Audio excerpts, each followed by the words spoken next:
Segment 3, Gold and Black Live, joined by a familiar face on the show. We have him on once a year. I really enjoy this part about Gold and Black Live and the chance to talk to high-level Purdue administrators. Tim House is exactly one of those executive associate athletic director. I want to make sure, and chief fundraiser for John Purdue Club. You wear a number of hats, but Tim, thanks so much for joining us here on Gold and Black Live. Happy to be on it. I look forward to this every year as well. It is we just got done talking to Mike about the state of Purdue football. Obviously, and I think everybody would admit, Brian Walters himself has admitted this week, you're 1-6. You want to be better. You don't coach the team. You certainly deal with people that are passionate about the team. What kind of conversations have you had with donors and people in your world regarding where football is? You know that Purdue fans want to win, but how has that been for you here over the last few weeks? Well, it's a complicated answer to that question. I mean, I think it depends on the day and the conversation, but I think generally speaking, Alan, like one of the things that we've really prided ourselves on the John Purdue Club, and honestly been very blessed to have a fan base like Purdue respond well to, is we're very communicative. We have that bar system where we probably do more one-on-one calls with donors and members than just about any school in America, and that's led to some fundraising success for us. But what it has also helped with is times like this, like narrative control and handling of misinformation that might be out there, and also like you just have to embrace the situation as what it is, right? Like in these polarizing times, whether you're winning big or you're having a rough year, like you do get more people connecting with your staff and more opportunities to identify who's most passionate about the program. And yeah, right now, like, I mean, are the calls always as fun as they are when you're, playing in the national title game in basketball in the spring? No, but you're getting a chance to show people we care enough to listen to them, hear them out, that we value their support for the team that's never mattered more. And, I mean, you do take that feedback and some of that stuff, part of my job becomes going to Mike and my one-on-one with him, or in some of the other meetings I'm in with him, and sharing, where the fan base stands on things. And, some of it you share more freely, and others you may say, well, that was after the game and they had a long day. Maybe I'm not going to share that one. Yeah. But it is a great time for collecting feedback but the biggest thing, for us is we have to be authentic in these conversations. People give money to people they trust, and Purdue people are some of the most trustworthy, like salt of the earth folks ever. So we're not gonna, act like it's something it's not. I mean, like we've made a career out of working in sports because we're competitors. We love competition. So, we're very honest about the fact that the competitive success needs to come. And we know that that's an expectation of the fan base. And at the same time, the balancing act when you're in these situations, whether it's right now at Purdue or any school in America, is you still have to exhibit the behavior of being a great teammate to your teammates throughout the department. We have a responsibility to show the same behavior we hold the student athletes accountable to. So like if the student athletes were out speaking negatively about each other or another program in the department, like it would be all over the internet and not in a good way. And our fan base would frown upon that. And similarly, we have to continue to stay positive about our teammates and everything going on at Purdue, and do all we can to support, the young men and women who are wearing the uniforms. And so that's got to be our focus. So it's a balance of like that professionalism, that being a great teammate, but at the same time being authentic and listening to people and let them know, yeah, you're heard. And by the way, none of us like not winning games. I mean, everyone wants to win. And I mean, daggum, you don't want to be around me when we're not winning games. I mean, I tend to find a corner of the stadium where no one can find me, so that I can, express my frustrations to myself and not others. But it's not a frustration with any person or player or anything. It's just, I like winning. I hate losing, I mean, and so I get it when others do too. And so embracing their competitive fire, and then, again, relaying that feedback to Mike, and then remembering who cares that much, because eventually these things come back around, and that same passion, for wanting to get better when things aren't great can be channeled when things are better to get people to step up and support, and so, that's kind of how we approach it. I mean, look, I can't control much. I can control my attitude and my effort, and that's what we talk about as a staff. And so that's what we focus on. Yeah, Ryan Walters is somebody you've been around and watched in his 2 years here.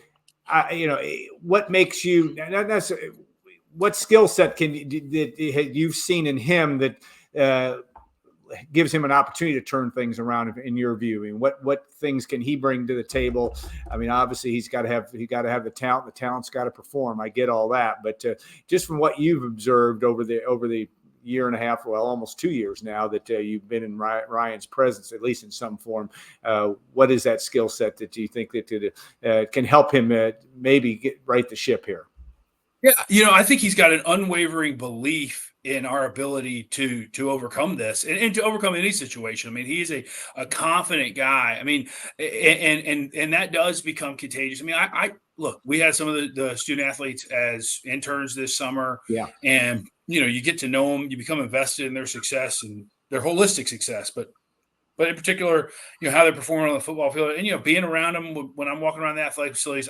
Look, there is still a belief, and a lot of people hear that. I know I'm not dumb. I mean, a lot of people hear that, you're just saying that, man. That's your job. But honestly, I mean, it's hard to be 1-6 and have folks, bought in. But the kids are still working their butts off, and that means something.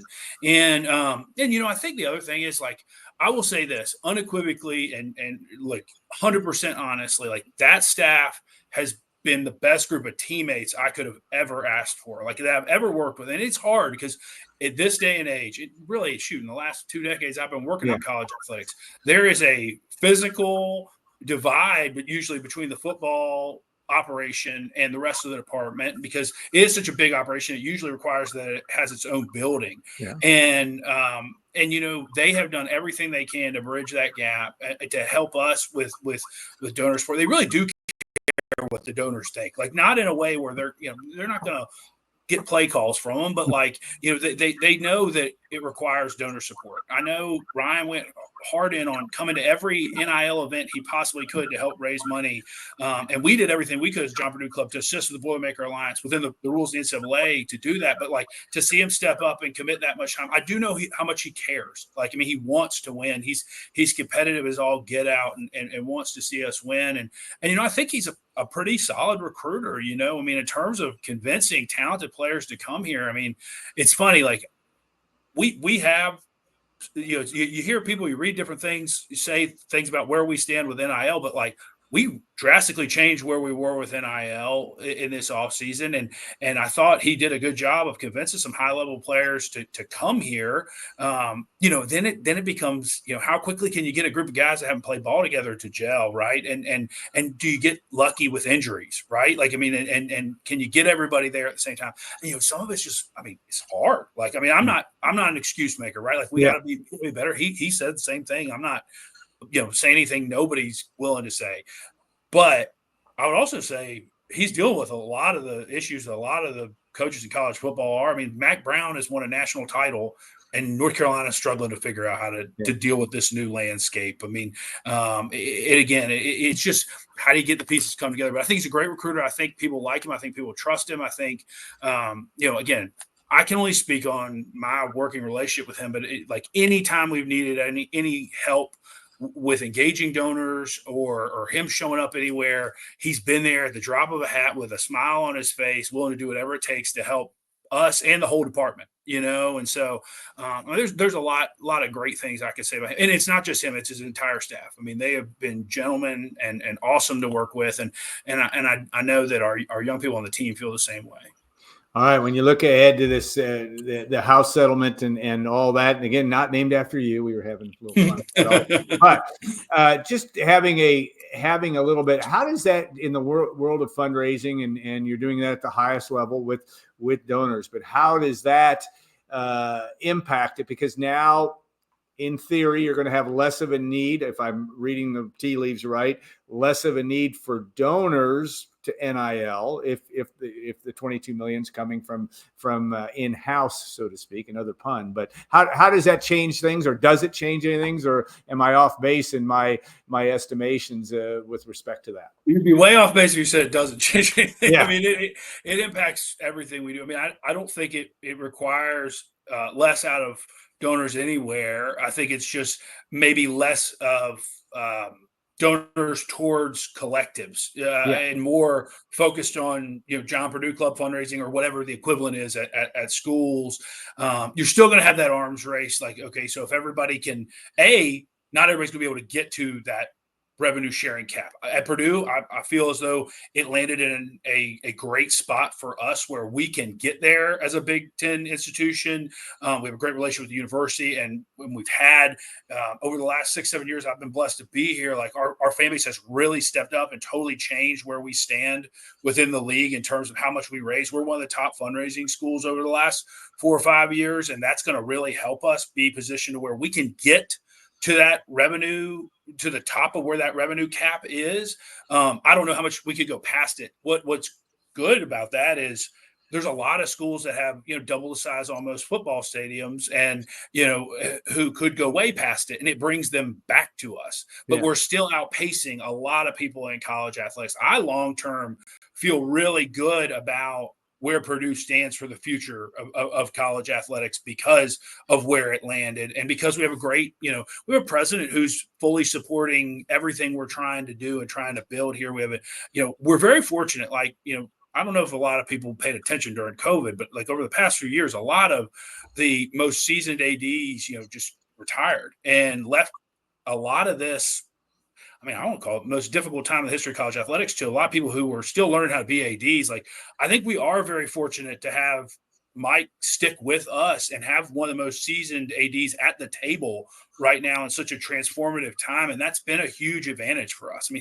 I don't think people know how much time he's put into traveling all over the country. He's gone to DC and met with politicians. He's been in meetings with, the SEC ADs and the Big Ten ADs and obviously with our conference commissioners and all that good stuff, positioning Purdue and having about as credible of a voice in the room to position Purdue as best as humanly possible for the future of college athletics. And because of that, I think a lot of people get focused on like, oh, hey, we wish football's winning a couple more games right now. But the long-term reality is like we're in a really good spot. And where it affects our job, long-winded answer, is we're just like everyone else, we're going to still have to be in competition with everybody to raise as much money as we can, right? And what I think what we've tried to do is, we realize we've already asked our donor base to step up in a big way over the last 5, 6, 7 years. We haven't done a ton of like huge facilities projects. We did the football stadium phase 1. We did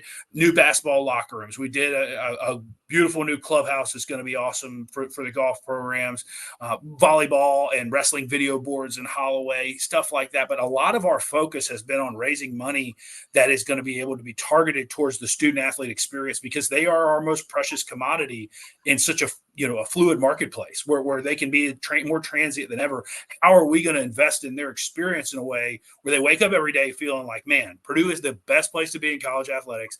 I have no desire to look anywhere else, right? And I want to be here. And we're going to win through continuity. You've seen it with Purdue men's basketball.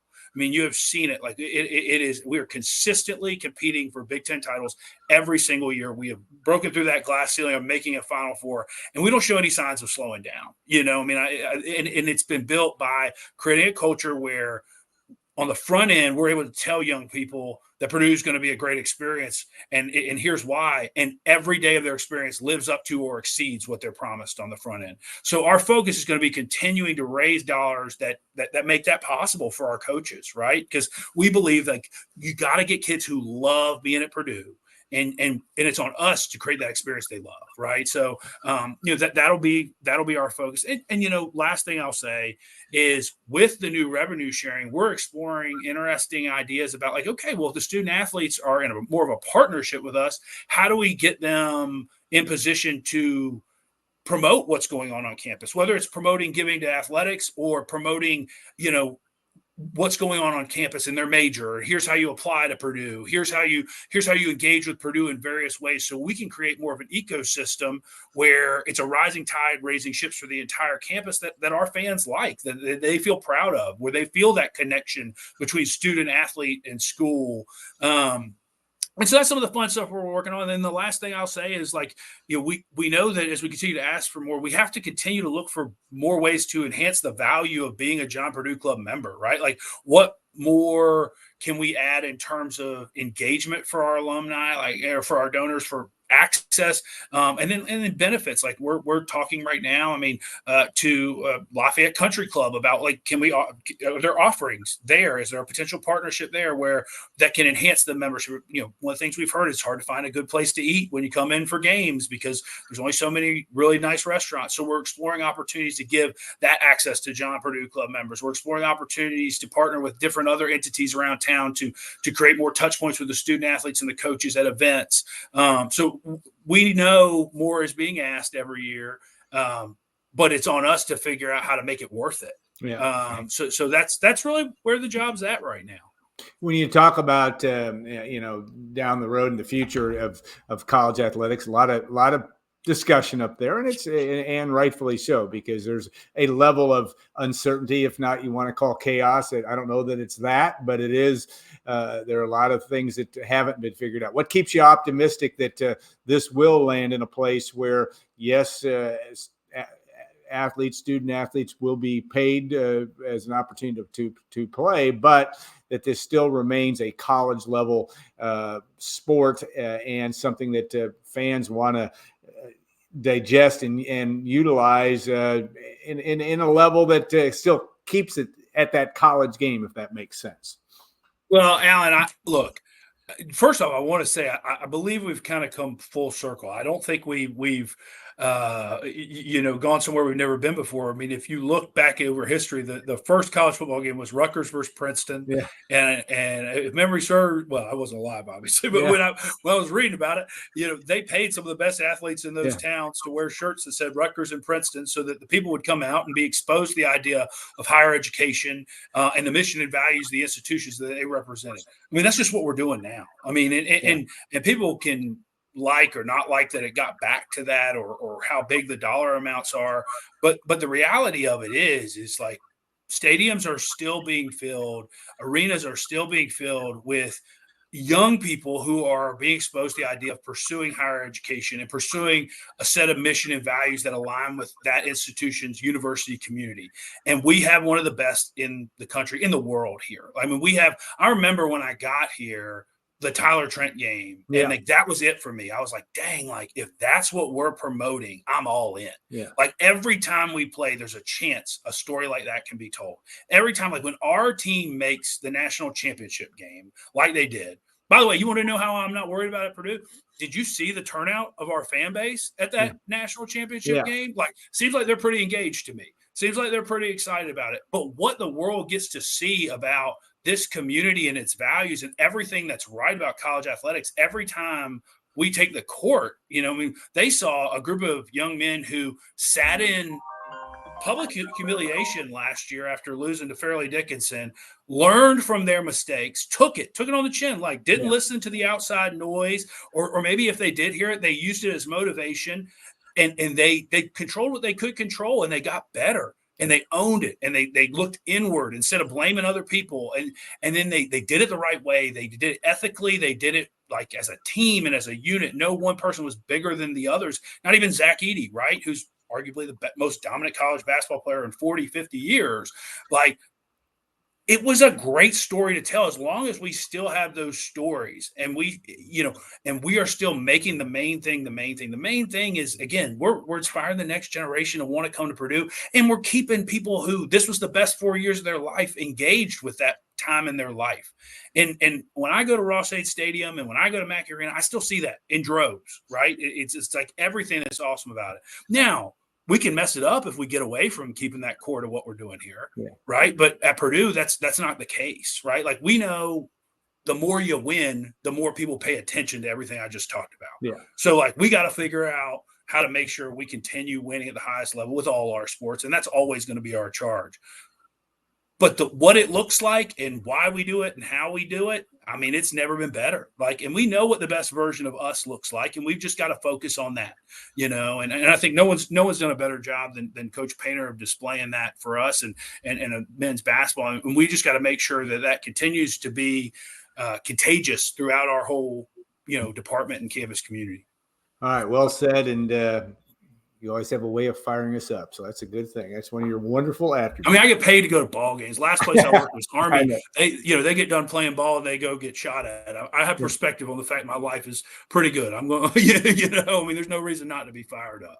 Yeah, no doubt. All right. Well, appreciate that very much. And thank you again for your time. And we'll look forward to seeing you at the ballpark tomorrow when Purdue takes on Northwestern. And you'll be busy talking to folks and hopefully enjoying a really good college football game. All right. I want to thank our friends at WLFI and, of course, Madison Kopp and Chris Collar. I'm not sure exactly who put this all together today, but we appreciate them and all that they do for us as well. Triple X, I think Tim's probably been there a time or two in his 5 or 6. What? How long have you been here now? 7? Seven. God, amazing. And I remember meeting at you at a Triple X property. It was Route 66 at the time. You and I had lunch back in must have been 2017. So that was proper indoctrination.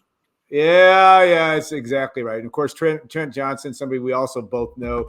We see Trent down in. He is my agent. Yeah, he is mine as well. And he does a lot of service. He's at the scorers table.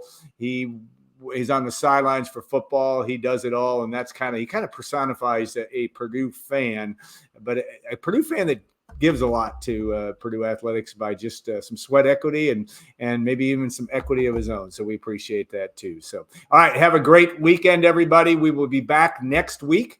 I think we're going to have Katie Geralds join us, which we'll look forward to that as well.